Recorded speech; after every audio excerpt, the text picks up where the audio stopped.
leading on from Christian's talk, I'm going to summarise a little bit more about some of the applications work that AB Biotek has done. I apologise firstly that I can't speak Italian. I actually can't speak English either. I can only speak Australian, so hopefully the interpreters can keep up during this session. At AB Biotek, we're always interested in the search for novel and diverse yeast strains.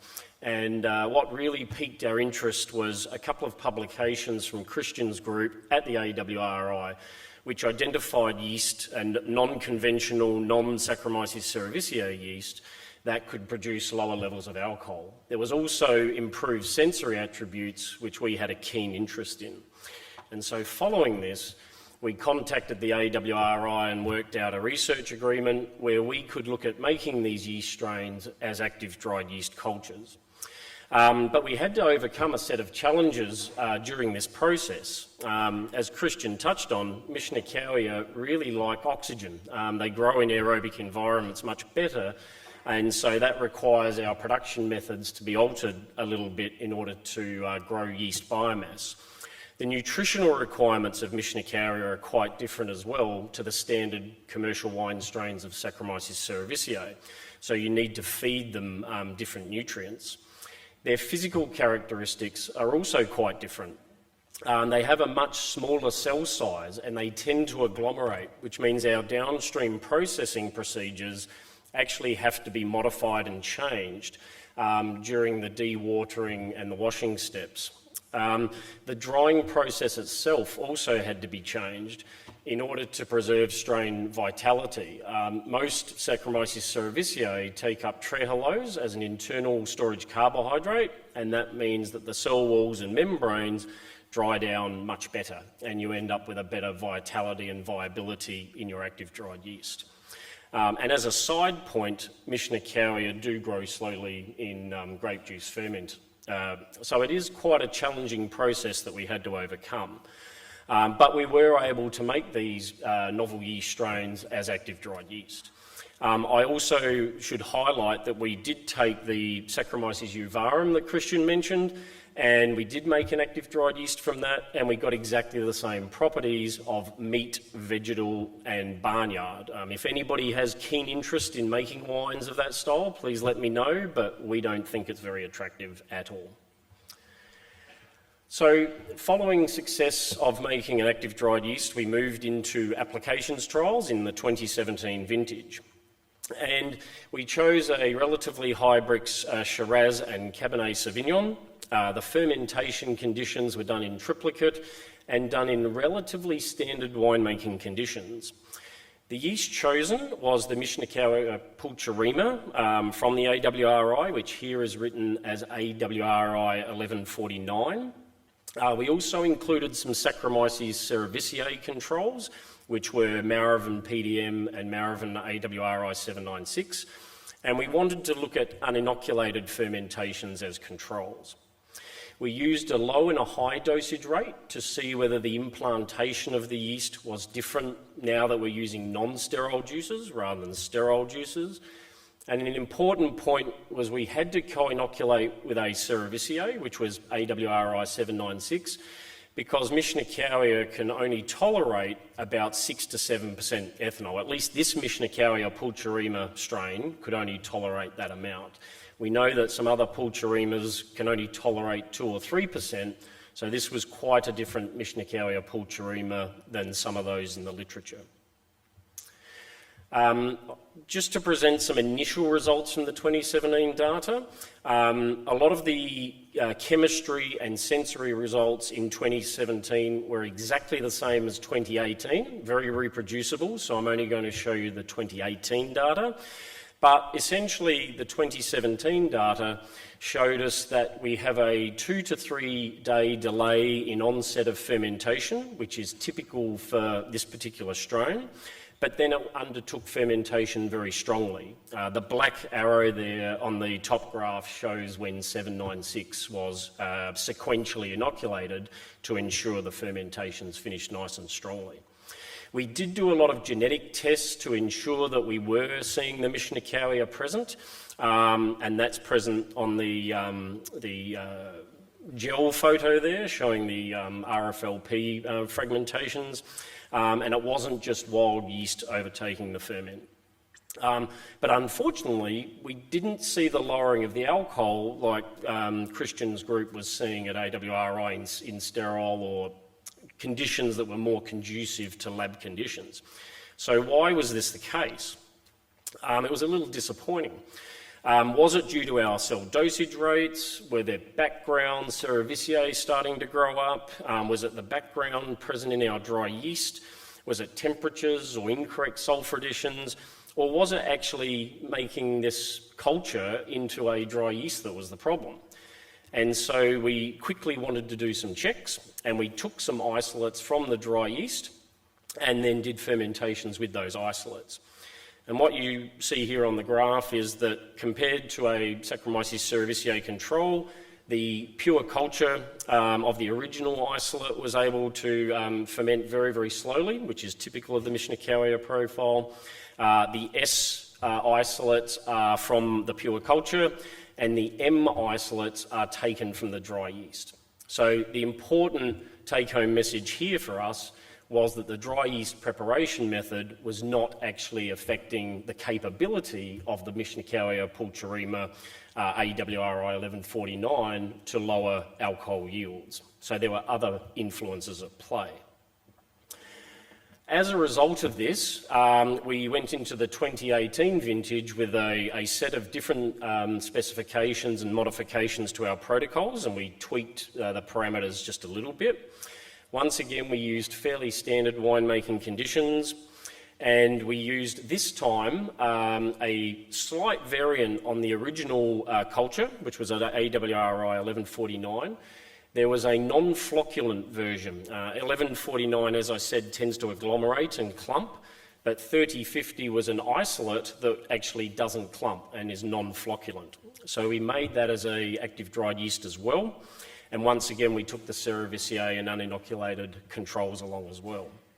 This time we used very, very high dosage rates, above standard winemaking dosage rates, to ensure that we got a stronger implantation in non-sterile juice. And once again, we co-inoculated with or sequentially inoculated with the Cerevisiae at about the midpoint of fermentation. So now leading, as I say, the 2018 results, very, very similar to the 2017 results. Once again, we get this typical fermentation curve, and we needed to add the Cerevisiae to ensure that the ferment completed. We did do genetic checks along the way at day 3 to ensure that it was just Mischnickauia doing those fermentations and not just an uninoculated style fermentation. And upon the first glance, the initial parameters that we wanted to check was colour, because we could see for ourselves that the wine looked quite more intense using the AWRI 3050 strain.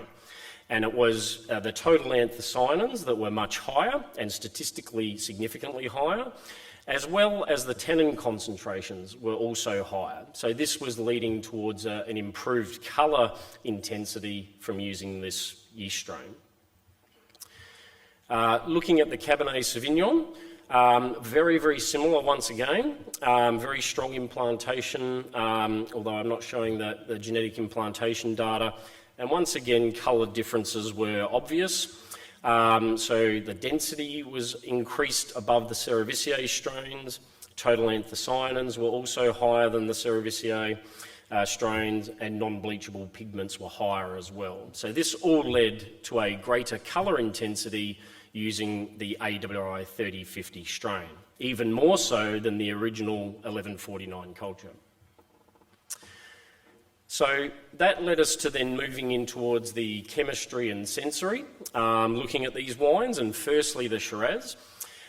Using just PCA plots, we wanted to verify that this was not just uninoculated ferments, because the ferments were looking so similar in terms of kinetics, even though we saw some colour differences. And once it was really good to see that from a volatile analysis point of view, that the Mischnickauer were quite distinct from Saccharomyces cerevisiae and certainly from the uninoculated control. So the AWRI 3050 and 1149 strains were definitely having a clear impact on the wine aromas and flavours. Following that, we then wanted to verify that there was impacts at the sensory level and on the human nose. We had 15 trained assessors on a wine panel, and they looked at 29 different descriptors, of which 6 were statistically and significantly different when describing the wines. Now, importantly, the Mischnickauer wines did seem to have a higher colour intensity, so that backed up the data that we achieved. And importantly, the vegetal aromas, and in particular hexanol, was a lot lower using the Mischnickauer wines as well, or using the Mischnickauer yeast in those wines. Also, they had higher tannins, once again backed up the data, and dark fruit flavour on the palate was of particular note. So there was definitely sensory impacts coming from the Mischnickauer yeast. Just comparing that to the Cabernet, once again you can see using this PCA plot that we did get groupings of the Mischnickauer strains versus the Saccharomyces cerevisiae and the uninoculated controls, which was positive to see. And leading to the sensory results, sensory this time was done slightly differently with a slightly different panel.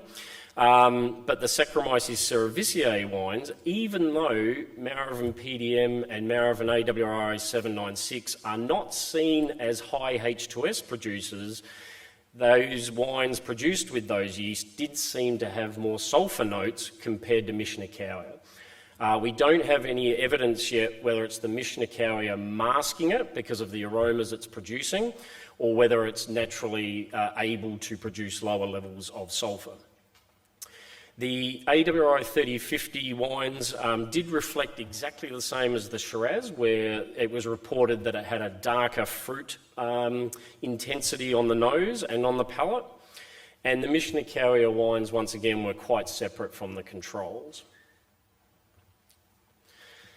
So I guess one of the key questions on everybody's mind is, did we end up seeing the lower alcohol levels, which is one of the reasons that piqued our interest in the first place.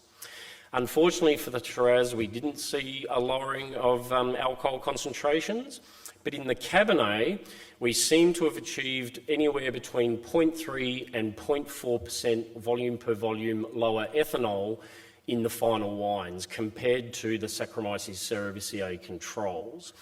So it needed a higher dosage rate of active dried yeast, anywhere upwards of double the amount of yeast that you'd normally use for Saccharomyces cerevisiae.